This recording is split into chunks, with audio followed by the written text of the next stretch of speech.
Ayan, so okay na. Nirecover na natin yung refrigerant. And kakargahan ulit natin ng panibago yung ginagawa natin. Okay?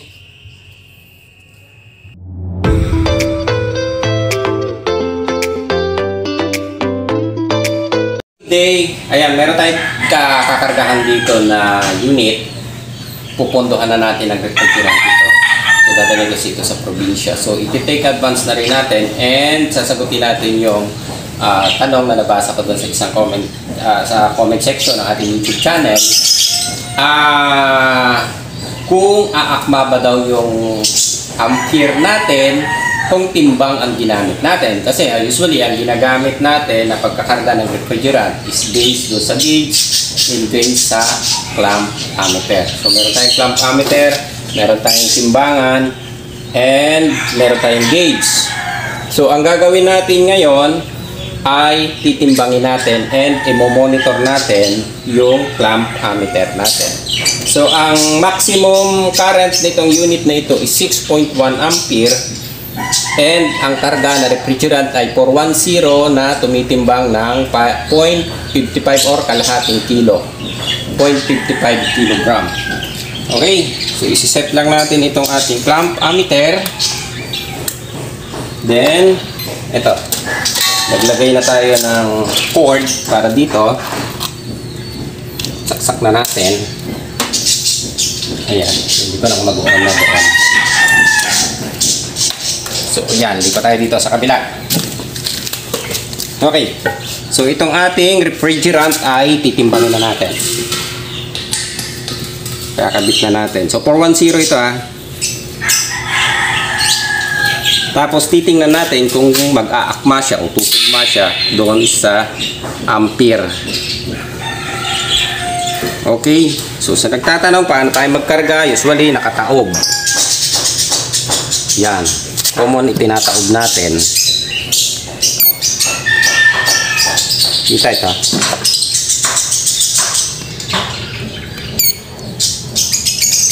Ayan. So, nakaset tayo ng kilogram.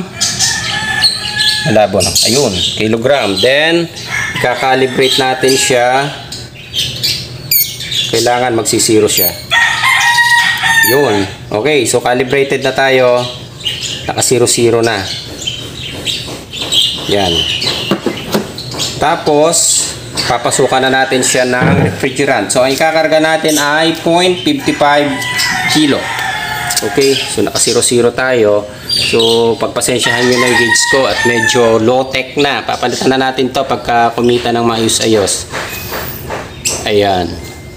Okay? So, pwede na natin siyang buksan. Pasingawin natin ang konti. So, naka-ano na ito? Naka-vacuum na. Ayan o. So, binacuum ko na siya kanina. So, papasukan lang natin. Ito yung ating timbangan. Ayan. So, pinasukan natin siya ng tuloy-tuloy. Tingnan natin kung, ayan o. So, 190. Ayan, pataas yan ang pataas. So, pag umabot tayo sa mga 0.400, i-stop muna natin. Saka natin siya ulit dadagdagan. Yeah.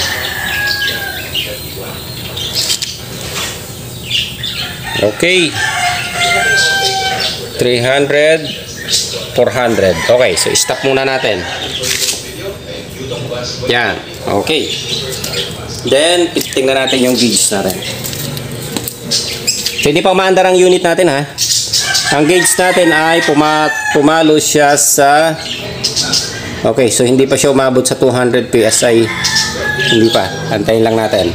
Pero naipasok nating refrigerant ay 0.425. Ayan, so unti-unting tumataas yung gauge natin. Antayin lang natin umandar ang unit. Tayo ng 26 dahil wala akong remote control pala nito. Dahil pinadala lang yung unit natin.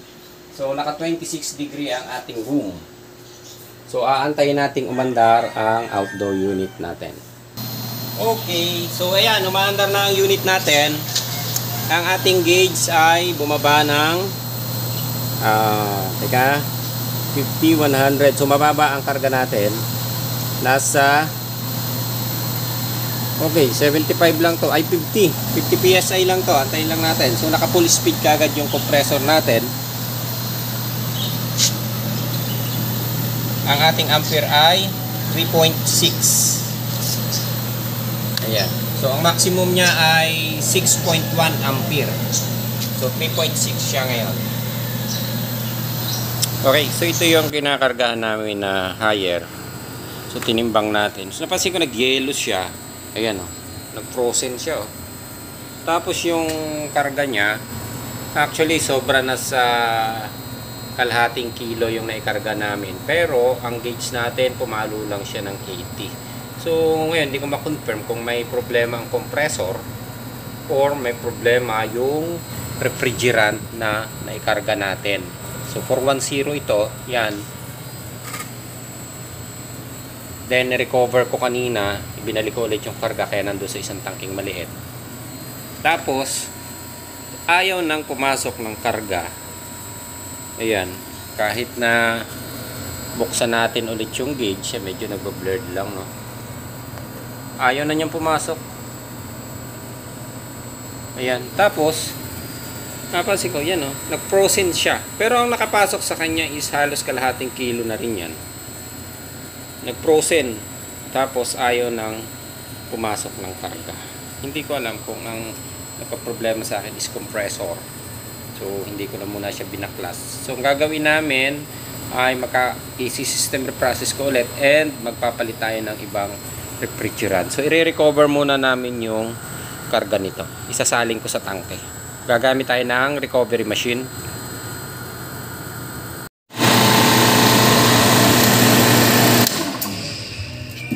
Ayan, so okay na, ni-recover na natin yung refrigerant and kakargahan ulit natin ng panibago yung ginagawa natin. Okay? So ayan, iba-vacuum na lang ulit natin. So gagamit ako ng stock namin na refrigerant dito, yung ginagamit namin. So mamaya tatapusin ko lang din, tingnan ko lang kung kakasya din. Okay, so pumapatak pa siya na 2.4 kilo. Okay, so i-reset lang ulit natin. Ayan, so naka 0-0. Tatapusin ko lang vacuumin ito. Susubukan ko lang ulit kargahan kasi kanina yung ikinarga namin na isang refrigerant kaya naudlot yung paggagawa natin ng video. So ito yung refrigerant na nagtaka ko kasi madilaw ang laman yung nabili natin. Then ikinarga natin kanina. Ano siya?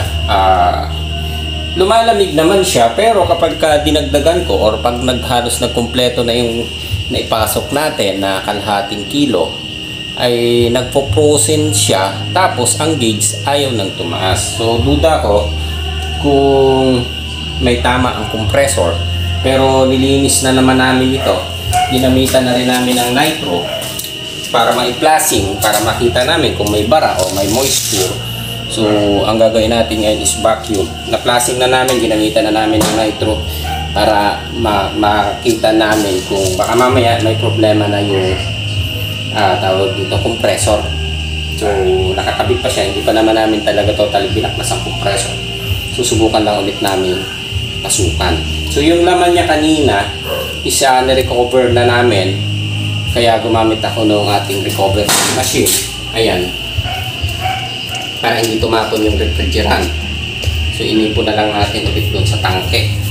Okay, so ang gagawin natin ngayon ay babacuumin namin, then ikakarga namin yung stock namin na refrigerant dito dati kung mag-normal. Ngayon kung hindi mag-normal, possible nagka-problema yung ating compressor. So maaaring sira or maaaring leak back kung yung tinatawag natin na nagli-leak back yung compressor. So maaaring ganon. Kasi yun doon sa bara, doon sa capillary, kasi wala itong EEB capillary type siya. So pinlasing na namin, wala naman siyang bara, wala rin namang moisture niya dahil ginamitan natin ng nitro na pang-flushing. Okay, so proceed tayo ngayon ulit sa pagpa-vacuum. Tatapusin lang natin mag-vacuum. Yan.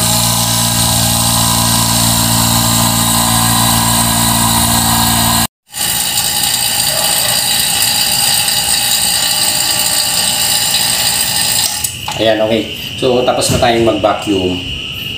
Susubukan ulit natin kargahan ng refrigerant ngayon. Okay. kung magno-normal. Kasi kung hindi siya mag-normal, so mapapindings natin na yung compressor ay may problema. So doon sa unang nilabas natin na video kanina na ipinakita ko, dapat kakargahan lang talaga natin. Yun lang talaga ang content na gagawin natin. And kung magmamatch siya doon sa gauge. Kaso, habang nagkakarga kami, napansin nga namin na hindi siya pumapasok ng diretsyo. And tiningnan ko yung nabili namin na refrigerant. Actually, parang may problema na talaga yung refrigerant na nabili namin. So para siyang yung mga dating recover, tapos ibinenta siguro sa market. Kaya ganon. So masasabi natin baka fake na refrigerant yung nabili natin. Pero nakaselyo siya ng ganyang klase. Hindi ko alam kung... So gagamit kami ngayon ng stock na refrigerant namin dito. So may natira pa dito na actually mga dalawa. Isa't kalahati siguro to. Kasi yung tangke pa kasama sa timbang. Okay, so buksan na natin.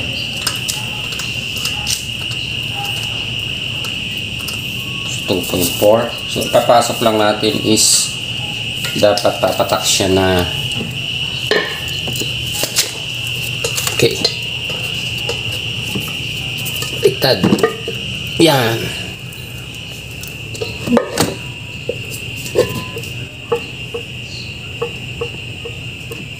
Ayos lang natin. Okay. Ayan. So, ikakalibrate lang natin siya sa 0.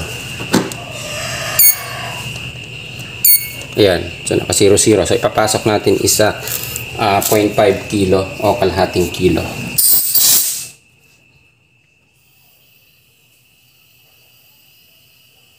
Ayan. So, paandarin na rin natin habang kinakarga.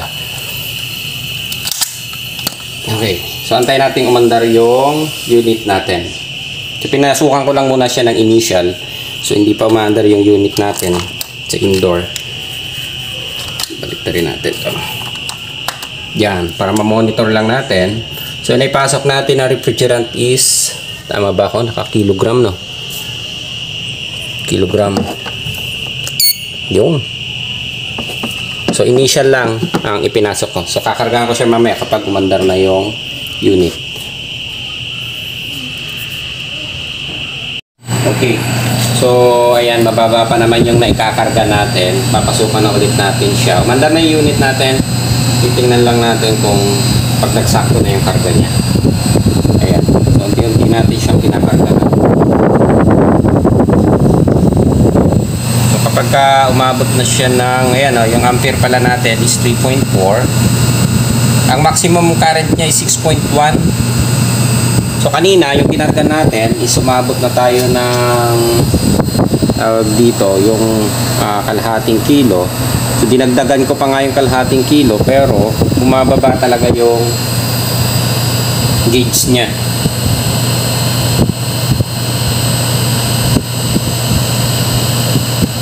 Ayan. So antayin natin pumasok.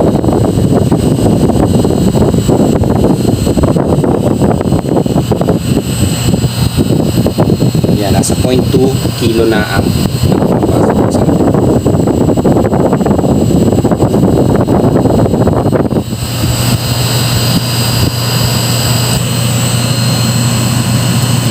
Ampere.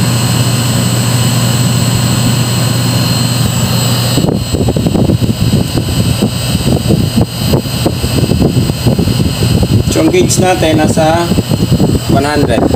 Ayan, 95. Okay, ayun.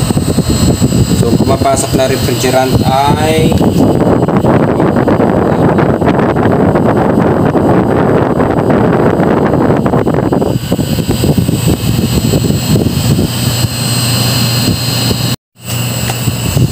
ayan, okay. So, ang naipasok natin na refrigerant is makikita nyo is 0.540 na siya. Pero tingnan nyo yung gauge natin, halos nasa 80 PSI lang. So compared doon sa kanina na ginamit namin na refrigerant, halos nasa 70 lang siya. And eto dapat yung 0.540 na yan is lumalamig na ng normal dahil maiksi lang naman ang copper tubing natin.